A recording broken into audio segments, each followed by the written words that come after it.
Hello, Robs. We're back with Anyone's Son, a true story by Roberta Roche with Harry de la Roche Jr., who was the murderer and was just pardoned. Not pardoned, but what's that called? When you get out of prison after a long time. Not pardoned, but you know what I'm talking about.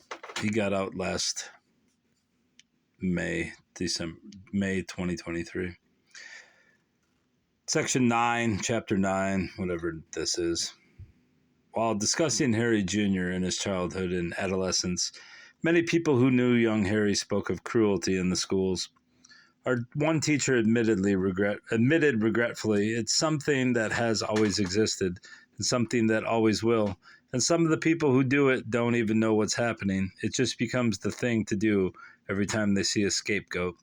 Harry never hurt anyone, said Joan Anderson, who was Harry's friend and a sociologist by profession. But some of the kids are merciless here. They can be just as vicious in the things they do as any kid in the city slums. They take what they do so lightly, too, and they don't understand the ramifications of all the things they say. Chooch, there's more of a sophisticated cutting here than on the city streets. But they're animals, just the same. In the slums, you can have your teeth knocked out and have a bridge put in. Then later the damage isn't there. But here they knock your insides out, and often, when this happens, the damage doesn't go away. Some kids at the hills can be terrible, a senior's mother said, and I know how they came down on Harry. My daughter didn't like those kids. She thought they were rotten mean, so she went to school 2 days a week and stayed home the other 3. I didn't argue with her because her grades were good, and I sort of understood. A freshman who'd had friends in grammar school and not very many in high school said that the atmosphere of the school made a great many once nice kids adopt a whole different attitude and think they had a new freedom to set the pace for everyone else. The kids who want to be popular feel if they keep pace with these kids, they'll be accepted, he said. They break down and conform to drugs or whatever else is in, and this happens day after day. Still, another summing up came from Officer Michael O'Donovan of the Montvale Police Department. In an interview with Barry Wood, a New York sociologist that was handed over to the defense attorney after Harry Jr. was in Bergen County Jail, O'Donovan stated there were over 40 different cliques in the senior class at Pascack Hills when Harry was in high school. The cruelty that exists with different cliques is phenomenal, he revealed. The girls and guys go so far as to set up different members in cruel, humiliating situations to mock out people. It has become so severe that we have tried bringing in professional people, and some of our policemen want to get in there and start getting more citizenship and social interaction involved with the students. For Harry, it was persecution, he declared. There are something like 8 entries in his entire yearbook. 6 are mocking derogatory comments like, "You're the stupidest kid I've met." Then O'Donovan went on to say that Montvale is the kind of town in which people work very carefully to keep up images and facades. Many families in the community shouldn't even be called families, he said. They're related by blood and they're parents of natural children. But the only thing they have in common is the fact that they live in the same house. The mother is doing her thing, the old man is doing his, the kids have theirs. There's no communication over the table at meals or anything, and the interaction and cohesiveness that is needed is absent. While Harry grew up in this atmosphere, he, like his father before him, was subjected to varying views. It was generally agreed by most of his peers, till his senior year at least, that he tried very hard to please people and gain acceptance to a group. But everything goes on around him, one of his friends remarked. Even when he's with the crowd, he seems to be alone. Ed Mahoney, one of his gas station friends, felt Harry's love of animals might very well stem from the unhappy fact that people didn't always accept him. If you're not accepted by people, you have your animals, he said, and when you talk to a friendly dog, that dog can't really hurt you. I remember a party my best friend had, and all through the evening, Harry sat alone, dipping cheese doodles, drinking beer, and talking to the dog. That sounds like a party I used to go to. I would just sit and watch the the sports games, and when people wanted to talk, I'd say, "Get out of my life." Anyway, you look at it, a De La Roche neighbor said Harry was the different one in the family, and he had lots of conflicts and frustrations.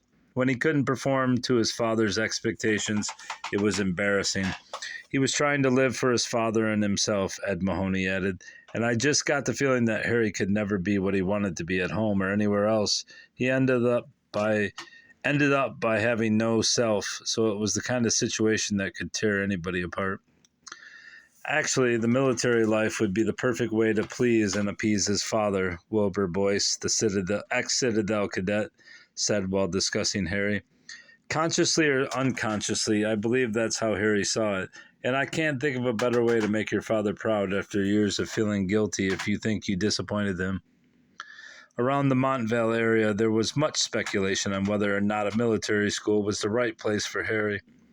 In my opinion, Harry was a guy who probably would have been far better off going to a city university and making it on his own, with nobody setting day-to-day rules in a military atmosphere. Eric's friend's father, Paul Mulligan, believed, but he wouldn't have been allowed to do that and be a free thinker and live in an apartment. That wouldn't have fit his parents' view of what their son should be. The family was really raring to go when they packed up the car for the Citadel, the De La Roche neighbor reported, but when I saw Harry before they left and wished him a lot of luck, he said, "I don't know how it will work. We'll have to see what happens." Though Harry had many supporters, he had detractors too. He'd be a misfit anywhere, in an apartment or whatever, one pair who disliked him said. He'd show off and brag about his car, and often he'd try to make you think he was smarter than anyone else. Sometimes he'd make up stories too and stretch or distort the truth.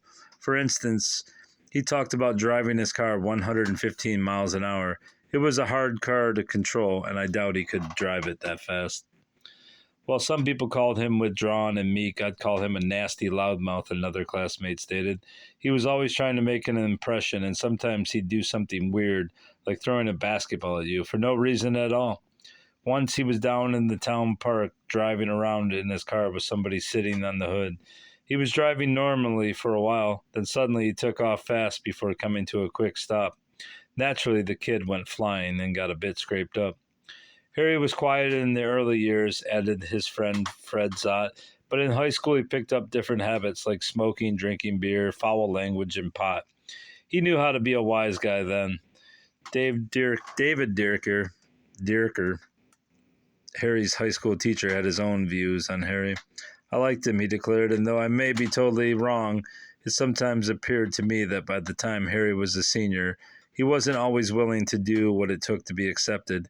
He raised his hand a lot in my class, and often I thought he might have been saying, "Okay, I'll continue to be ridiculed and do what I want to do. If I want to raise my hand and answer, and you think raising your hand and appearing smart is dumb, I'm going to continue doing it, even if I'm ridiculed." I didn't allow ridicule in my class, but this is one measure of being noticed to a kid who is searching for something. In many ways, Harry reminded me of the nervous, nail-biting type. He'd shift around a lot in class, and he scratched his ear quite a bit. He was often shifty and sneaky, still another student put in. He could be cunning and manipulative and not very easy to like.